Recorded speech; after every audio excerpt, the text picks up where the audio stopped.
Ricky here with Breaking Your Barriers, coming to you with Hanging with Local Heroes. And today's local hero is going to be one of my buddies. This dude, I just got to call him the lyricist. This man is a poet. But not only is he a poet, he is a local hero because his story is going to inspire you. It's going to make you think differently. And more importantly, it's going to make you realize whatever challenges you're going through, you can get through it. So, with that said, introducing my main man, Sal Romero. Hey, Sal, brother, go ahead and share a little bit about yourself, my friend. All right, Ricky. Yeah, I just want to get this out there. My name's Sal Romero. Grew up in LA all my life. For me, it was a lot different growing up than it is now. When I was growing up, like going to parks, stuff like that, you go to a park, lots of times, people are approaching you, maybe 2 or 3 people, you maybe with your friends, maybe a couple friends or whatever. People approaching you, most likely it's not gonna end out good. It's they're gonna hit you up. I mean, they straight out, it was all in your face back then. But hey, where you from? I said that's pretty raw, straight out there. So you better right away, you're gonna have to man up or punk down. And I mean, it's funny because nowadays you see lowriders going by and you say, oh, hey, what's up? And they'll smile and they'll say, back in my time, you don't even look at them. And nowadays, maybe you might have to be careful with the Impalas sometimes. You never know about that. But other than that, it's better vibes now. Very in your face. Growing up for me in high school was tough. You got to understand, I was like a little skinny kid, prime target. So growing up, junior high was rough, went through different schools. High school was rough. I wised up later on that you learn in the hood that what you got to do is you got to hurry up and inflict pain, the most pain on someone else as fast as you can. You got to hurry up and do it because that's the way you earn respect. You can't just wait around. You got to hurry up and do it. So lots of times back when I was growing up, they say, let's go behind the bleachers by the football field. And that's where you settle your issues and your grievances. Well, lots of times it would be a bigger guy calling me out. So I wised up later on that I would find out what class they had, where they're getting out, like when they're getting out. Make sure if they have now today, a lot of kids have the backpacks, but in our time they had lockers and they didn't really utilize the mochila or the backpack. So if they had maybe books in their hand, I could really wail on them and steal on them and get as many shots as I can. Right. And it's funny because they'd send us to the dean's office. And I remember one time he was come to find out he was a repeated offender. And he does this kind of thing all the time. So this one particular time, I remember them writing him up and he probably got suspended or something. And then when they talked to me, I didn't even know that dean, but she gave me an excuse to go back to class. Didn't even give me a lecture. And I'm the one who started it. I'd always start the fights, but if I knew that if I did it like in a place where everybody could see, hurry up, get that over with, and they say, oh, I get it. No, you're not the one to mess with. I'll look for someone else. So that's the way it was back then. And then, so as I was saying before, I joined the Army when I was pretty young. I was, I don't know if it was because I wasn't quite academically inclined. My brother and sister, but I don't know. I just remember going to school was always having to be in survival mode, and it was just hard enough, keeping your dukes up. And Hey, bro, everything. I got a question, man. I see when you shared about joining the military, was this because you wanted to get out of that craziness? You know what, Ricky? I wasn't very academically inclined, I think, and I didn't even finish. I didn't even go to the 12th grade. I was still in high school. I was pretty young. Mom, just hanging out. I was kind of going the wrong direction. Mom was like, yeah, get out of the house. You're just taking up space. You're just a restraining order waiting to happen, just eating up food, taking up space. And I was like, yeah, okay. I was pretty young. I was only $1.25, like soaking wet, Right. 125, going all the way to the East Coast, New Jersey, for training. And well, what do you think's gonna happen over there? Again, I'm a target. So That's right. I mean, you got a lot of over there. You got. I mean, people think it's a bunch of bootlicking, Bible thumping Boy Scouts, but it's a lot of testosterone. A lot of people with no direction, and the same thing like the prisons. They got the soap in the stockings and the locks in the socks. The blanket parties. Yeah, you know what I'm talking. The blanket parties, the blind spots, and a lot of people broke. Why do you think they go to the army? Because they're broke. Who do you think they're gonna come when they need money? They're gonna look for someone like a prime target like me. So I had to like start all over again and kind of apply that same tactic again. So it seems like every time you find the key, they change the locks on you. So I did my time, came back. I wasn't even 21 yet, Ricky. So imagine all the excitement that is waiting for. And in the hood, now check this out. In the hood is like, hey, come on, you could come with us. There's all kinds of stuff over here in the free world. The hood, the devil's playground. It's like, have fun. We'll be wrong together, man. It's like, oh, okay. And everything in the hood, you got the Friday nights, I don't have to tell you about the G rides and the beer runs, all that. We had. So that's our idea of fun, and it was right before Rodney King, before the Watts riots. So police brutality was rampant, and the hot. Remember the sizzling hot the hoods where you could fry an egg on it. Yeah, man. All that kind of stuff. The leather boots, and so yeah, been through all that. I was always trying to concentrate. And I thought that. What I was seeing that was happening, you join the military, you come out, you get a good civil service job, and I thought that was my meal ticket. Well, that was just beginning to change, and I thought, well, maybe I could get a job in aerospace or Donald Douglas, one of those. I was seeing like relatives and other people get that. It was just starting to change. Maybe that's a good thing because. Hey, you see, talking about change, brother, and I love that. But what's crazy is something you just mentioned a second ago, which was coming back into the real world. And you're right, because when you go into the military, you're thinking, you know what? After I get out of here, I'm gonna have that discipline, I'm gonna have that straight and narrow, and everything's gonna be set for me. But my question is, when you got back into the elements of being in the hood again, what kept you from joining a set? What kept you from going back into that lifestyle? Because you're talking about getting into aerospace and all these wonderful things.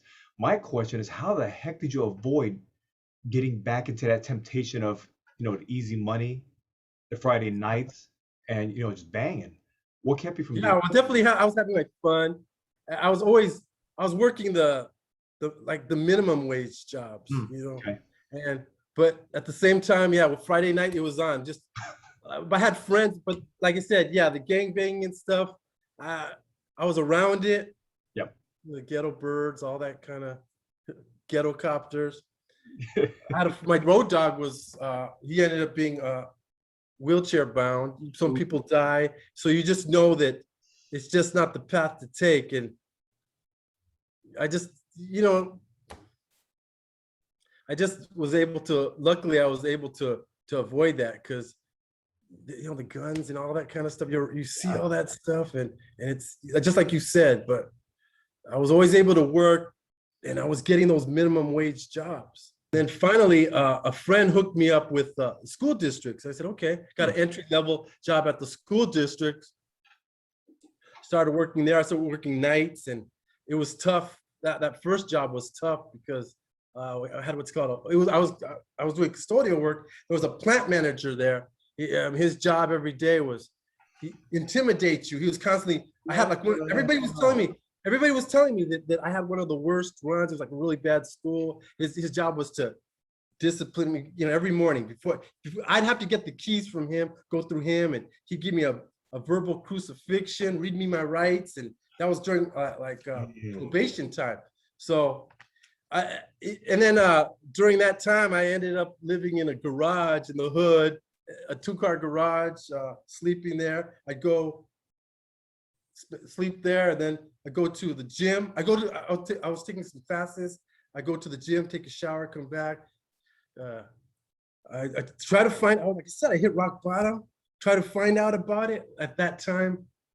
American Sign Language. They were offering at the colleges, but they were accepting that as a foreign language. So when I tried to get in, returning students who had priority, they were able to get in. And I was in a big old lecture hall when the lady was giving the teacher was giving the presentation about that. And then it's funny, I met up with her and she said, hey, you know what?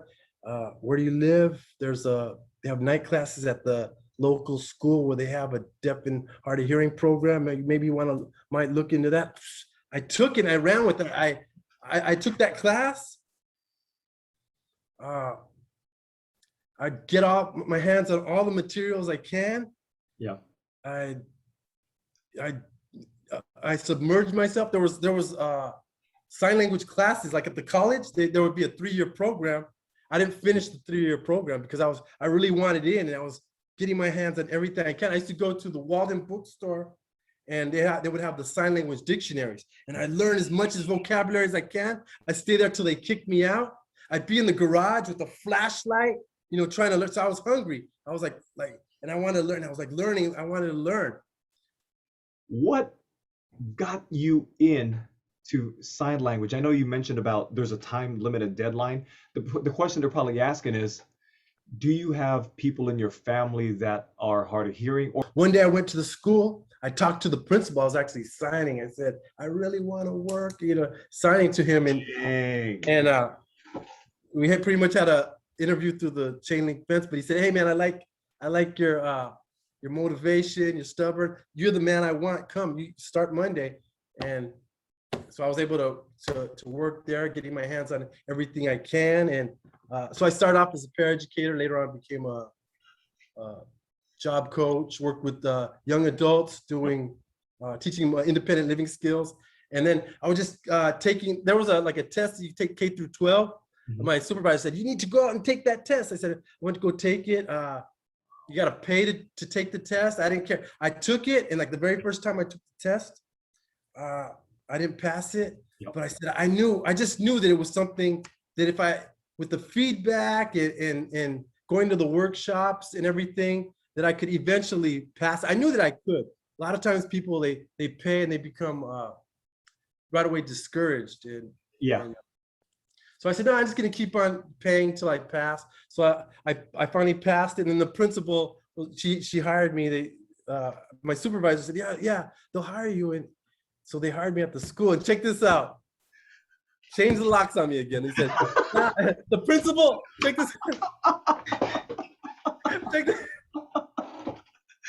The principal says, Sal, you've always been really flexible. You kind of, you bend a lot and every which way. And she wants me to go to work in Compton. Well, people don't last in Compton. There was they last maybe a month. I ended up working 4 years. So yeah. I said, oh man. So I go to Compton. I was being tested over there right away. They want to smell you. They want to smell your fear. Right. Size you up. See right. See who's who in the zoo. Check your paperwork. Yeah. They're mad dogging you to size you up. Yeah. All that. Hey, you up and down. Hey, brother, I got a quick question for you, man. And I know this is gonna be funny, but are you sure you're not a locksmith, man? Because you broke the one hell of a lot of locks, brother.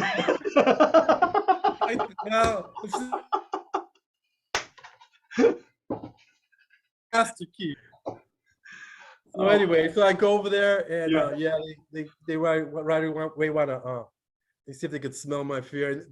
I'm familiar with this part of the hood, so come on. Right away. See, respect is not in the hood. It's not something that's just given.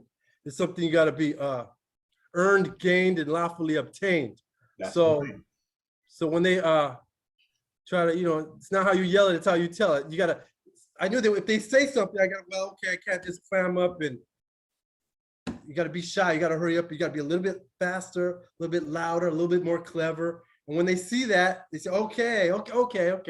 Say, you could walk away with enough sufficient funds in your integrity account. And street cred. Yep. So yeah, like I said, you get that respect. And so that was Compton. kind of craziness did you have to break past adversity wise, challenges, doubters, naysayers, haters, people, just people like that around you? Definitely, definitely. Yeah, well, the thing is, Ricky, I remember there was a one of the teachers said it was pretty profound that, and at the same time it's kind of discouraging because the 3-year program, they say a lot of, they tell you a lot of people finish this program, they complete it, but Mhm. a lot of them they don't come out successful. It's a small percentage of people who do. And there was, I remember one instructor told me, but if you're good, it doesn't matter. So I was just like, well, I'll just concentrate on being good, because college is not for everybody. I did go to college. I didn't, like I said, I didn't finish. I didn't get the BA. Right. I didn't get, but if you're good, you're good. You take those tests, and then at the same time, what you got to do is, like I encourage anybody, if you're gonna get into the medical field, whatever it is, it's possible you don't. It might not be what you're really looking for. So you definitely got to submerge yourself, get out there, get your feet wet, get your hands dirty, step onto the surface streets, see what it's really like, get to know the people. Because you really, I mean, college is great, school is good. It wasn't for me, but you really have to, especially nowadays, a BA could be just a piece of paper to a lot of employers. They see that, and if everyone has a BA, but have you put in the work? How do you stand apart? Right. And get to know the job, get to know the people, look at them. And a lot of people, the phones, oh man, these phones, and people are hiding behind the phones, hiding behind keyboards. I had a teacher, Yeah. I'm changing the subject a little bit here, but I had a teacher in high school that, because of the type of work that you do, Ricky, and the type of the work that I want to do, I want to be like, I want to do what you do, not just hear the message, but spread the message. Right. I remember when I was in high school, there was a teacher that if you could imagine, he was like George Lopez, or I don't know if you remember Paul Rodriguez. Do you remember? Hell yeah, I remember Paul Rodriguez. He was something like that. He's like, he knew the hoods that we were from, because at that time I was bused to school in the valley, and I lived. I don't know if you know where Huntington Park was. Yeah. And I told him about like I don't, you know where Soto Street is. There's a Farmer John's right there. It's a slaughterhouse. They make bacon. So he would talk. He was so funny, and he'd talk about how, oh, he'd make fun of all our hoods, and we say, whoa, we make that connection. That's like human connection. Dang. It was like so tailor-made, customized. Like, whoa, this guy is like us. He understands us. He talked about how Farmer John's. He said, oh yeah, you live in Huntington Park. So when the wind was blowing that way on a good day, you could smell the bacon. That was your idea of fun. It was like, yeah. He talked about the small city. There was a small city. I don't know. There was a small city called Cudahy. Someone else lived in there. And he'd make fun. Oh yeah, that little small city. They got that stop sign that you drive real fast, you're already in the other city, and that's how the cops make money. It's like he would make fun of the hoods that we lived in, and it was like, so like, wow, that connection. So the kind of work that you do, Ricky, I know you, Ricky, that you're really good at meeting the people, getting to know them, and that's one thing about like knowing your audience. It's very important that don't just look and see on Facebook or Twitter, whatever it is. Meet them in person, shake their hand, make that bodily contact. That's right. I said, I know we're going through some COVID times right now, but Right. make that bodily contact, shake their hand, get to know their first and last name, ask them how their day went, get to know them. And that's what definitely, I see you do that all the time, Ricky. You want to know who it is you're talking to, and that's some real human connection. And we need to break away. I mean, technology, phones, all that stuff is great, but we really got to be able to look people in the eye. That's right. We lose that human touch, brother. And you said something that's important to me, and you basically said it basically in the way of reading between the lines, and I love that. I never forget where I came from. Never will I forget where I came from. I know what it's like to be in the hood. I know what it's like to live in a garage as well as a van. I lived inside of a van behind a Denny's, friggin' one of them alleyways. So I know where you're coming from, That's the and one. And the beauty about what you said was no matter who we deal with, if you're a professional, if you're a hood, meet them where they're at. Don't try to act like you're better than they are. Don't try to act like, well, I used to be there, so I'm better than you now. No. I look at you and I say, brother, I can relate to you. I've been there.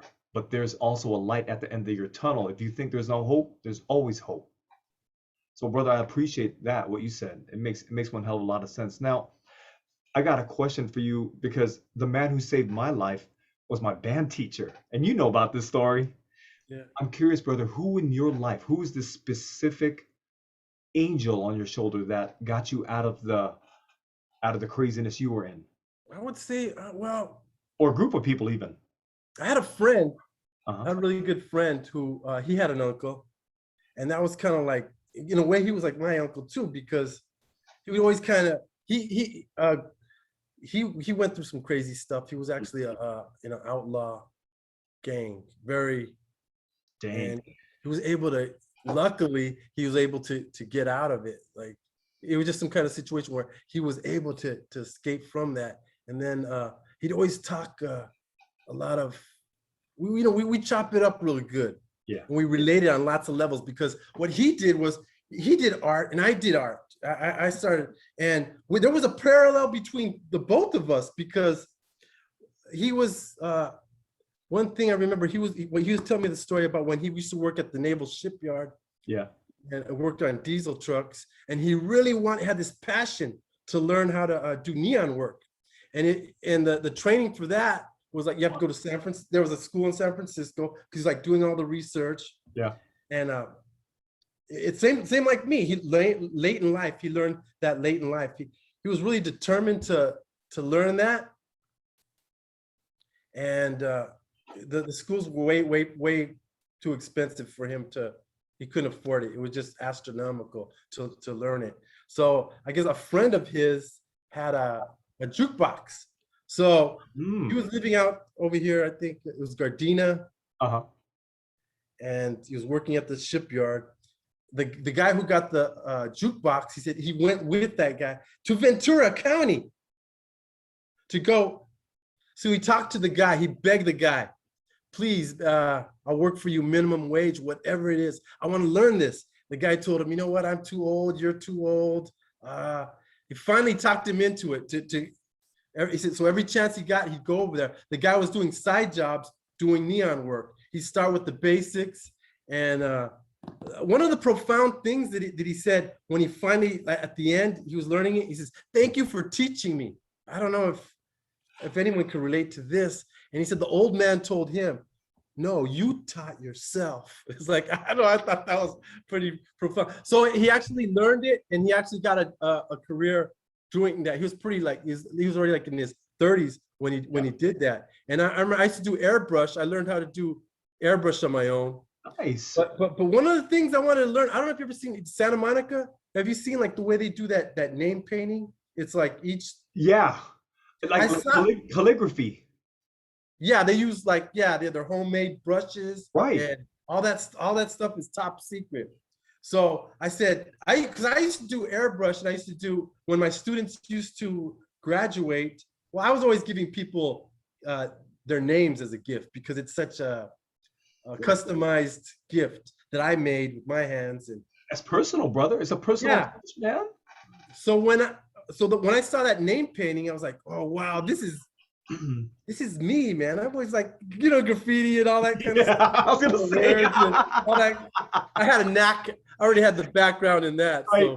so get educated in the streets. So I wanted to learn that, and they kept it a secret. But just like him, he was driving all the way to Ventura County every chance he got, and I was like trying to learn. I was going like places, like trying to get an answer, and I don't know, little by little, it was like, well, wait a minute, maybe I'm supposed to be Chinese or something. I don't know. Right. I was like, maybe I'll fly to China and pay all that money, but little by little, I was able to like steal little ideas and Yeah. here and there and here and there. And then I learned it. So there was that parallel between me and him. So lots of times when we talk about art, there's so many things that we relate to each other when we talk about, for him, it's meditation. I mean, him, like, he does things like he buys an old classic car, and then he'd say he'll do the upholstery on it, right? And he'll do it till it's like perfect, even though he's never done upholstery, but he'll learn. And then, so I try to apply those principles that just in the beginning, and we can apply this to anything like public speaking. First, try to do it as best as you can, just, Yep. The best that you can, the best that Ricky can. And later on, everything else, speed will come later, or when it appears to be effortless, it's because you did it so many times, and we messed up so many times. I think we need to be inspired by one another. And that's the reason why, truthfully, brother, that's the reason why you're here today. It's not because of me, it's because of you. You inspired me. I know your story. I know your background. I know where you've come from. We spent hours in the parking lot chatting it up in the ridiculous summer heat that time, just because we were able to relate so well. And with regards to something else you said, you're still doing art, brother. Sign language is an art, man. You're still doing exactly what you want to do. It's an art. And I'm proud of you, man. Public speaking is an art, man. It's like, It's an and art. I had no idea. Ricky, I had no idea I was getting into this, but like I said, I went to, it was because it was Toastmasters in Rough Riders in Long Beach. And this one Right. it was geared towards sign language. They were applying interpreting and all the aspects to it. So I went to go check it out. And I said, at that time, Ricky, Yeah. I was like, nah, man, this public speaking, it's like, it's way out of my reach. But I did like the way it was organized. It was self-contained. And I like what you said about, and when you lose on your terms. You remember that, brother. You said Hey, that, of course, because it was important. That's what I mean. you're And right. that's exactly what I mean. All these people that we come in contact, learn something from them. Take it with you. Right. And don't just hear the message, but spread the message.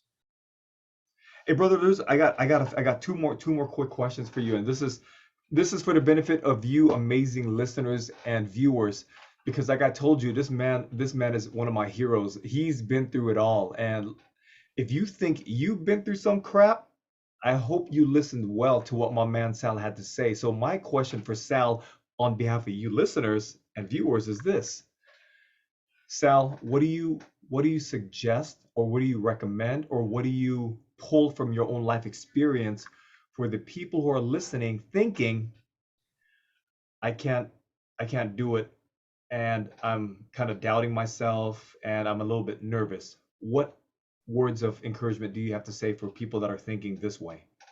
About if it's public speaking, well, Or anything they want to do.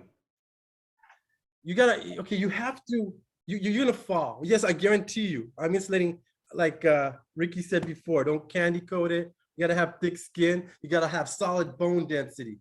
You gotta have a strong immune system. Well, if you don't have it, well, you gotta develop it. And I'm telling you, brothers and sisters, right now, that you will fall down. You're gonna fall down, but you just gotta get back up, roll up your sleeves, step up to the plate, and stop hiding in the corners, crouching in the crevices, standing on the sidelines. You got to go out there and stop hiding behind your cell phones, and just get back up, lick your wounds, and you're gonna try again. You will, along the way, be coming across all kinds of obstacles, but you got to change those stumbling blocks into stepping stones. And just if you learned one word a day, Mm, a new word you never learned, maybe tomorrow you learn seven words, and then the next day you learn 12 words, and then another day you will learn 2 words, and another day 5. Whatever you can, but you're always progressing. And at the end of the month, you've learned, you've made yourself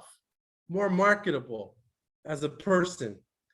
And once you stand behind your statements, and you stand up to scrutiny, and you're able to represent yourself. I remember right. one time I was in a meeting with the principal, and there was this one guy who he didn't have a lot of education, but he learned what his rights were, and he was able to polish up what he had to say and everything. And come to find out, he had more backbone than the principal did and laid it down. So that kind of stuff. When you gotta try to work on yourself and try to become a better version of yourself. And I definitely encourage you, the things that Ricky, the type of things that he's doing, going to the Toastmasters, it's definitely for the price. I mean, it's peanuts. You could visit clubs for free if you want. You could go. I went to see what the swag was like over there in Bronx, New York. I went to Detroit, New York, Texas. I went to different places, kind of move around and get around without the crack around. Yep. And now, wait, if you see Ricky, when he does things, it looks effortless. But believe me, he wasn't born with the microphone in his hand. Nope, working on the back end. People see what they see with us, that we are doing it very easily. They don't see the hard work and sweat, blood, and tears that we put into it. And hey, brother, I appreciate that answer. I got one more quick question for you, and this has to do because of social media. My question is, what do you have to say about people? And I don't mean to point out anybody, but this is just in general. What recommendation or suggestions can you say for people who are trying to please everybody and avoid offending somebody? Because me personally, before you answer that, me personally is, even if I speak in front of a Toastmasters group or a different group or any group, young group, old group, guess what? No matter how eloquent my words are, somebody's gonna get offended. So you might as well be your damn self and stop worrying about what the hell other people are thinking. Now, I wanna know what my brother Sal's got to say about that. What do you think about people trying to please other people rather than being themselves? It's impossible. I just told you I had to use violence to get where I wanted to go. Now that's I mean, I'm sure I'm getting a lot of hate mail for that. So you're just gonna have to you gotta be able to let it all out and speak the truth, because along the way you are gonna come across all kinds of haters, venomous insects and sapsuckers. That's just part of the, you know how the game goes, Ricky. Big time, brother, big time. So definitely, and then people will see you for who you really are, and there's you're constantly going to be making connections with people. They're going to say, "Wow, you know what? I felt like I've been through the same thing you've been through, and you're talking to me." It's like, well, you could have a whole audience. Believe me, you can have an audience full of people, and if you just came across that one person that comes up to you and you tell them, you talk to them by their name, you shake their hand, and believe me, just that one person that you were able to reach across, that, I mean, that's you made a difference. No matter who you are, you're gonna run into haters, doubters, and all that stuff. And I'm hoping after Sal's message today, it makes you realize whatever troubles you have ain't nothing but a chicken wing, baby. It's nothing. You can get past it. Now, Sal, on a closing note, brother, is there anything you'd like to leave and I'm telling you, no one's gonna hate on you because you're raw, you're being yourself. If they hate on you, that's not your problem. That's theirs. So is there anything you want to leave with our listeners and our viewers, brother? Is there one last message you want to leave with them? Go for your dreams. Just like you said, whatever it is, it could be. There's a famous quote that goes, "The journey of 1,000 miles starts with that single step." Right. If you wanted to be a painter and you could do, first you start up with the one stroke. Mm-hmm. There's tons of strokes, but if you're able to do that one stroke, well, you're doing that one stroke today. Tomorrow, you might have 3 strokes. Next week, you might have 12 strokes. Right. A month from now, you don't have all the strokes, but you're learning the process. And that's just like I said, when they used to the public speaking, that was far out of my reach. Whatever it is you want to do, just it starts with that. You're gonna start out small, but every day you grow. It's like planting seeds. You plant seeds, you're gonna come across weeds, shrubs, thorns and thistles to get to the bells and whistles. But just keep on persisting. and one day you reach that point. But just keep on going. We're here for you. So if you ever want to, you can contact us. You can contact me through Ricky. Talk to us anytime. We'll guide you along the way. Basically, in the hood, we say we got your back, and you are going to definitely be part of our hood, which is a hood of people who want to help others. Now, let me tell you this before we head out. I just want to say, first and foremost, Sal, thanks for taking the time to come out here and share your message. And I guarantee you, you're gonna have people hitting you up, hitting me up. They're probably gonna ask us some questions, which we appreciate. We want you guys to realize something. The fact that we changed and we are now who we are is because we don't react anymore. Somebody says, "Yo, you a ranker." We don't react. We interact. We want to be part of your lives. We want to help you. And as you continue to support our project of breaking your barriers, which is this channel, that's basically sending us champions we can speak to. Well, today's champion was my man, Sal Romero. And Sal, hey, thank you, brother, for being here. You know you're going to be on many more episodes, or you're going to be on many more trainings, right? Bring it on. Come on. Let me ride with you, dog. Come Oh on. man, we Let in me that tag low life along. together. Huh. Anyway, once again, I'm gonna ask all you listeners and viewers, what are you waiting for? Why aren't you chasing your dream? And are you ready to break your barriers? Until the next video, Sal, thanks, brother. I'll see you next time, my friend.